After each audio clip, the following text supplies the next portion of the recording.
Hello 11th class. हाँ जी, हमने आपकी यूनिट 9th हमने शुरू की हुई थी, दैट इज़ हाइड्रोजन। ठीक है, उसमें हमने आपका जो लास्ट टॉपिक स्टडी किया था वो हमने यूनिक प्रॉपर्टी की थी हाइड्रोजन की पीरियोडिक टेबल में। ठीक है, कि हम उसको ग्रुप 1 में या ग्रुप 17 में क्यों नहीं रख सकते। ठीक है, why hydrogen having unique place in periodic table. ठीक है, वो सारी चीज़ें हमने डिस्कस की थी। Now we have to start with your next topic, that is the occurrence of hydrogen. ठीक है, हाइड्रोजन आपके यूनिवर्स की यदि हम बात करें तो मोस्ट अबंडेंट एलिमेंट है। यदि हम टोटल मास की बात करें तो टोटल यूनिवर्स का 70% आपका कंटेन करता है हाइड्रोजन। ठीक है, जो आपके पास जेंट प्लैनेट्स होते हैं जुपिटर सैटर्न, उसमें मोस्टली हाइड्रोजन ही प्रेजेंट होता है। ठीक है, हाइड्रोजन की यदि हम बात करें तो सन एंड स्टार्स में मैंने आपको बताया था plasma matter, state of matter की जब भी आप बात करते हो तो वहाँ पे हाइड्रोजन का जिक्र आता है, क्योंकि आपके पास सन एंड स्टार उसका एटलीस्ट आपके पास जो हाफ है उसके मास का वो हाइड्रोजन ही होता है। ठीक है यदि हम बात करें हाइड्रोजन की तो हाई टेम्परेचर कंडीशन में हाइड्रोजन का फ्यूज़न होता है हाइड्रोजन एटम्स का, और वहाँ से आपकी जो है लार्ज अमाउंट ऑफ एनर्जी आपकी रिलीज़ होती है। हाइड्रोजन का फ्यूज़न हुआ helium positron and energy, most largest amount of energy वहाँ से रिलीज़ होती है। कब होगी हाइड्रोजन की? जब वो एक्सट्रीमली हाई टेम्परेचर पे होता है। ठीक है, यदि हम बात करें ग्लोब की तो ग्लोब में थर्ड मोस्ट अबंडेंट एलिमेंट है। अबंडेंट का मीनिंग होता है जो सबसे ज़्यादा आपका पाया जाता है, तो थर्ड नंबर पे आपका हाइड्रोजन आता है on the surface of globe. लेकिन यदि हम कंबाइंड फॉर्म की बात करें तो अर्थ क्रस्ट में 15.4% आपका अर्थ क्रस्ट में होता है और ओशंस में होता है। ठीक है, लेकिन यदि हम ग्लोब से हटा के आपकी अर्थ की हम बात करते हैं तो अर्थ में आपका नाइन्थ नंबर पे आपका ये मिलता है हमें। 9th मोस्ट अबंडेंट एलिमेंट होता है आपका हाइड्रोजन, मतलब अर्थ के क्रस्ट का 0.9% आपका बाय वेट हाइड्रोजन बनाता है। ठीक है, उसके बाद यदि हम क्रिस्टल रॉक्स की बात करें, रॉक्स के केस में 10th पोजीशन पे होता है आपका जो हाइड्रोजन की अबंडेंस होती है वो, मतलब 0.15% बाय मास। ठीक है, तो यहाँ से आपको क्या पता लगा कि हाइड्रोजन आपका मोस्ट अबंडेंट एलिमेंट है, जो आपका एसेंशियल पार्ट होता है वाटर का, कोयल का, पेट्रोल का, क्ले का, या जो भी एनिमल या वेजिटेबल मैटर होती है उसका। ठीक है, लेकिन यहाँ से एक मोस्ट इम्पॉर्टेंट पॉइंट आता है कि आपका जो हाइड्रोजन है वो कभी भी एटमॉस्फेयर में एग्जिस्ट नहीं करता, क्योंकि हाइड्रोजन आपका लाइट मॉलिक्यूल होता है और जो अर्थ है उसकी ग्रेविटेशनल पुल रिटेन नहीं कर सकता उसको एटमॉस्फेयर में। ठीक है, तो इस पॉइंट को आपने याद रखना है। उसके बाद हम बात करते हैं आपके नेक्स्ट टॉपिक की, that is isotopes of hydrogen. Isotopes मैंने आपको कल भी बताया था कि आइसोटॉप्स आपके पास क्या होते हैं। आइसोटॉप्स आपके पास ऐसी यूनिट्स यू कैन से होती हैं जिसमें आपका जो एटॉमिक नंबर है वो सेम रहता है, सेम एलिमेंट के होते हैं। आपके पास एटॉमिक नंबर रहता है सेम, लेकिन डिफरेंट किस में आता है? मास नंबर में आता है। ठीक है, तो हाइड्रोजन की यदि हम बात करें तो आइसोटॉप 3 होते हैं, that is protium, deuterium and tritium.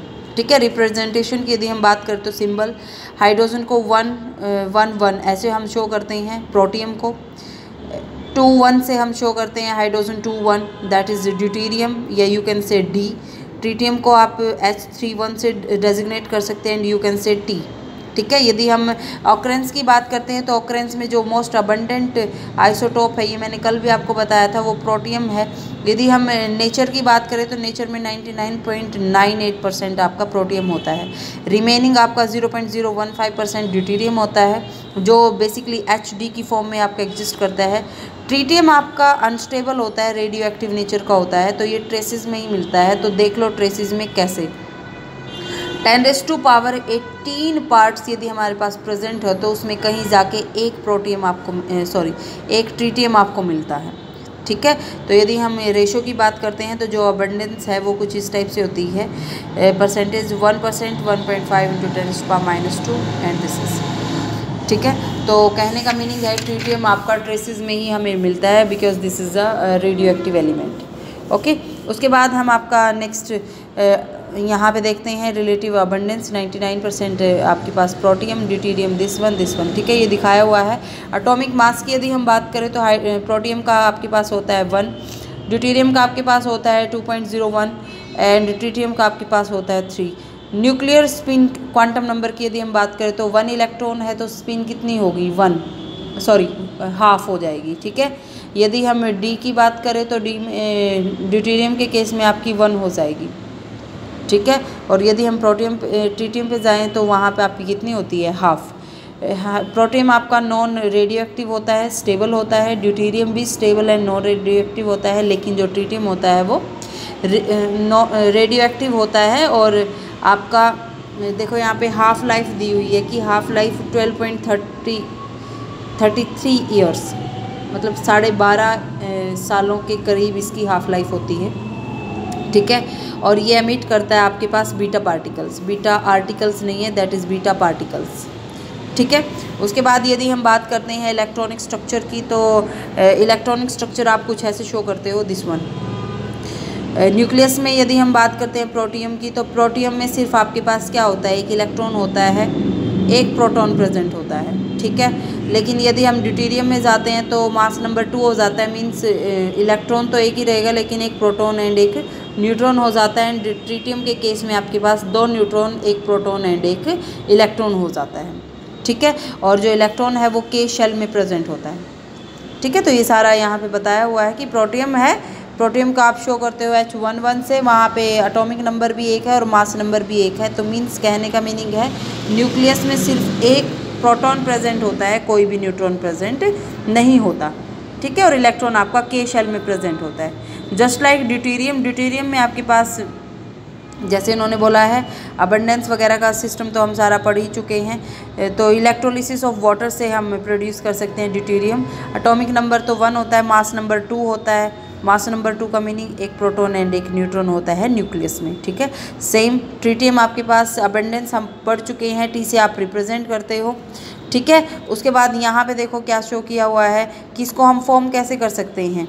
यदि हम कॉस्मिक रेज को इंड्यूस कराएं अपर एटमॉस्फेयर में तो वी कैन प्रोड्यूस ट्रिटियम, ठीक है। रेडियो एक्टिव एलिमेंट होता है, बीटा जो रेडिएशन है वो बीटा एमिशन करता है, लेकिन वहाँ पे कोई भी रेडिएशन एमिट नहीं करता है, ठीक है। हाफ लाइफ उसकी मैंने आपको बता दी है, हाफ लाइफ क्या होती है, ठीक है। आर्टिफिशियली हम प्रिपेयर कर सकते हैं ट्रिटियम को।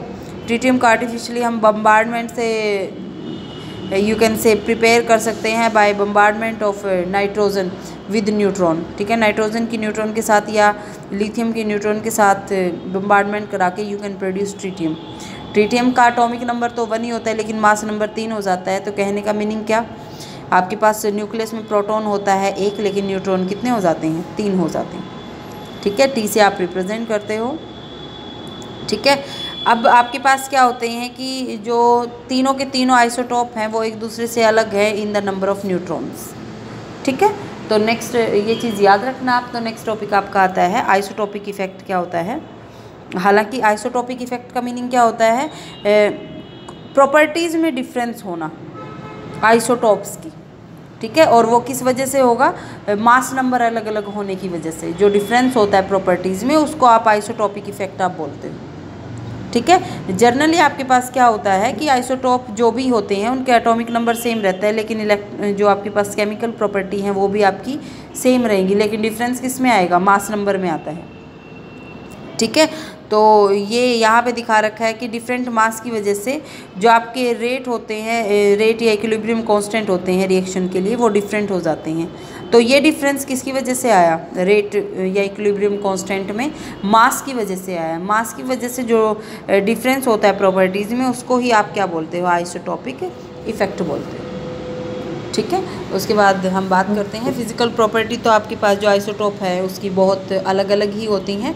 ये तीनों आइसोटोप आपके पास दिखा रखे हैं, H2, D2 and T2। Molecular mass protium का होता है 2, ड्यूटेरियम का 4 एंड ट्रिटियम का 6, ठीक है। तो ये आपके पास डिफरेंट फिजिकल प्रॉपर्टी आपको शो की हुई है, ये आप एक बार ज़रूर देख लेना। नेक्स्ट आपके पास जो आता है that is the use of tritium, ठीक है। मोस्ट इंपॉर्टेंट, यहाँ से आपका MCQs भी बनता है, कॉम्पिटिटिव एग्जाम के लिए यहाँ से क्वेश्चन भी बन सकता है, ठीक है। एक तो याद रखना ट्रिटियम आपका रेडियो एक्टिव एलिमेंट होता है। दूसरा, यदि हम यूज़ की बात करें तो इसका यूज़ आपका जो थर्मोन्यूक्लियर डिवाइस होते हैं उनको बनाने के लिए हम कर सकते हैं, ठीक है। और सेकंड यूज़ यहाँ पे आपका क्या हो सकता है कि यदि हमें एनर्जी को प्रोड्यूस करना है तो वहाँ पे हम फ्यूजन रिएक्शन के लिए ट्रीटियम का यूज़ कर सकते हैं। ठीक है, ट्रीटियम को आप स्टोर कर सकते हो एज UT3, इस चीज़ को अपने माइंड में रखना, यूरेनियम ट्राइट्रीटियम। ठीक है, जो आपके पास यदि हम हीट करेंगे तो इसको तो 673 केल्विन पे तो वो ट्रीटियम प्रोड्यूस करता है। ठीक है, और ट्रीटियम का यूज़ आपका बेसिकली रेडियो एक्टिव ट्रेसर में होता है। चीप होता है ये, बहुत मतलब सस्ता होता है, और इसके साथ जो काम करना है वो भी बहुत इजी होता है, चाहे ये बेशक आपका रेडियो एक्टिव हो। ठीक है, तो नेक्स्ट जो आपका टॉपिक यहाँ पे दिया हुआ है प्रिपरेशन ऑफ डाईहाइड्रोजन, ये जो कंप्लीट टॉपिक है प्रिपरेशन या यू कैन से जो भी प्रॉपर्टीज़ वगैरह हैं इसकी, प्रॉपर्टीज़ ऑफ डाईहाइड्रोजन या यूज़ ऑफ डाईहाइड्रोजन, ये सारा आपके जो सिलेबस है आपकी बार उससे एक्सक्लूड कर दिया गया है। ठीक है, तो नेक्स्ट हम कल आपका नया टॉपिक स्टार्ट करेंगे which is very very important, आपको पता भी होना चाहिए, दैट इज़ हाइड्राइड्स। ठीक है, तो आज के लिए आपने अपना वो टॉपिक है वो आइसोटॉपिक इफेक्ट तक अपना क्लियर कर लेना है। ठीक है, जो बच्चे पढ़ना चाहते हैं वो हाइड्रोजन का टॉपिक पढ़ सकते हैं, कोई प्रॉब्लम फिर भी आती है तो मेरे से वो कंसल्ट कर सकते हैं। ठीक है, थैंक यू।